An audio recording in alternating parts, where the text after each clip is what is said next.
আরাফার রোজা কবে রাখবে এটা নিয়ে অনেকের ভেতরে দ্বিধা কাজ করে। সহজে মনে রাখবেন, কোরবানি করবেন যেদিন আরাফার রোজা রাখবেন ঠিক তার আগের দিন। কোরবানি যেহেতু করেন 10 জিলহজ, আরাফার রোজা রাখবেন 9 জিলহজ। আল্লাহ তাআলা কোরআনে সূরাতুল ফজরের 3য় আয়াতে কসম খেয়েছেন, জোর এবং বেজোরের কসম। মুসনাদে আহমদ কিতাবে আল্লাহ রাসূল সাল্লাল্লাহু আলাইহি ওয়াসাল্লাম থেকে হাসান সনদে হাদিস বর্ণিত হয়েছে। তিনি নিজে ব্যাখ্যা করেছেন, জোর মানে ইয়াউমুন নাহার তথা কোরবানির দিন, এবং বেজর মানে ইয়াউম আরাফা, আরাফার দিন।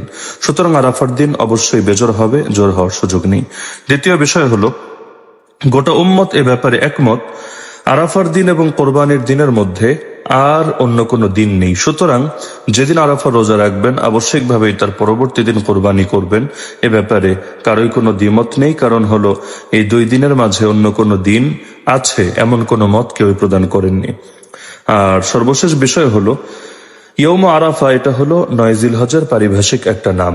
এজন্য আলী রাদিয়াল্লাহু আনহু হাদিস বলেছেন, যে হাদিস মুসান্নাফ ইবনে আবি শাইবা আছে, আল্লাহ রাসূল সাল্লাল্লাহু আলাইহি ওয়াসাল্লাম ইয়ৌম আরাফার সকাল থেকে তাকবীরে তাশরিক পাঠ করতেন, তাশরিকের সর্বশেষ দিন আসর পর্যন্ত। এই হাদিস থেকে গোটা উম্মত বুঝে নিয়েছে যে 9 জিলহজ ফজর থেকে তাকবীরে তাশরিক পড়তে হবে। কেউই বুঝে নাই 8 জিলহজ থেকে পড়তে হবে।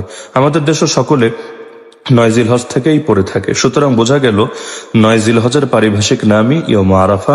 এর সাথে মাঠ